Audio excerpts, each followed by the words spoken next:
ஆடைக்குள் வைத்த அழகினை எடுத்தேன், ஆசைக்குள் வைத்து உனக்கென கொடுத்தேன். இதமாகத்தான் பதமாகத்தான் என்னை தீண்டு தாகம் தணியும்.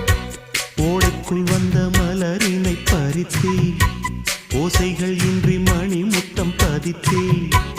பழச்சாரையும் இளநீரையும் பரிமாற வேண்டும் தினமும். அந்திப்பகல் வந்ததொரு இன்ப மயக்கம், அஞ்சு விரல் பட்ட இடம் மெல்லச் சிலிர்க்கும். எங்கெங்கே தொட்டாலும் அம்மம்மா உற்சாகம் அங்கங்கே உண்டாகும். வா கன்னத்தில் கன்னம் வைக்க ஒத்துக்கு ஒத்துக்கு. கன்னிப்பூ கன்னி போகும், ஒத்திப்போ ஒத்திப்போ.